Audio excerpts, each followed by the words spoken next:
scarfing down their food whole keeps barn owls moving. After all, these hungry birds gotta eat.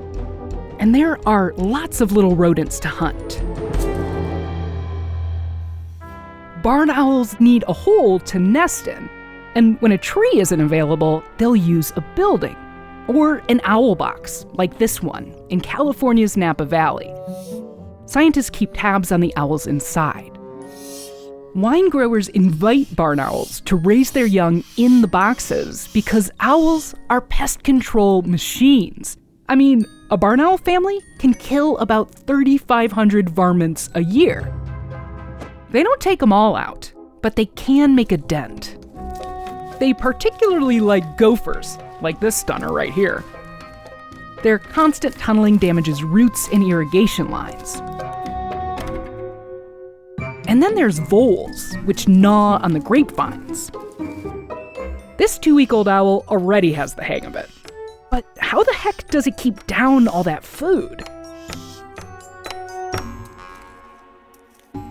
Well, it doesn't. Meet the owl pellet. Check out this fur ball. And here's a jaw. Gnarly.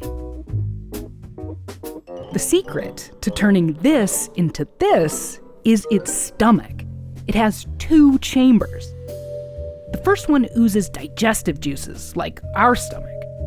The second one, the gizzard, squeezes the remains with powerful muscles. The fats and proteins get absorbed. The fur and bones become tightly compacted. After about 8 hours in the gizzard, the result is one of these beauties. For researchers like Laura Chavez from Cal Poly Humboldt, pellets are forensic evidence. She carefully dissects them to find out how many pesky gophers and voles the owls took care of. The tail also still has skin on it.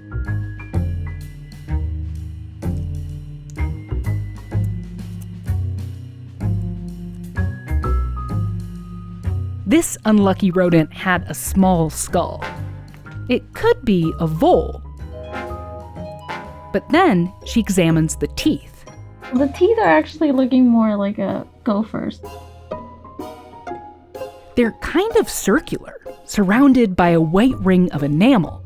And the first and second teeth are joined by a bridge. Classic gopher trademarks.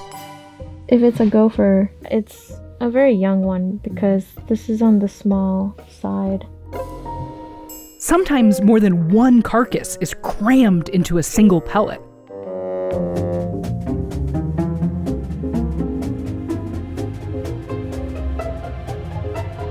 This one had 2 gophers. Wine growers love barn owls for their prolific appetites, but researchers still don't know whether vineyards are an ideal place to raise an owl family. Christian Cortez, a researcher at Cal Poly Humboldt, studies young owls to see how well they're growing. After covering their head to calm them down, he takes a drop of blood and plucks a feather. They will tell him if the owlet is getting enough to eat. Researchers want to know, do owls have enough open space to hunt in? And do the toxic chemicals Napa wine growers sometimes use to kill rodents end up hurting the owls too? As scientists explore these questions, we'll find out if barn owls are really getting a good deal.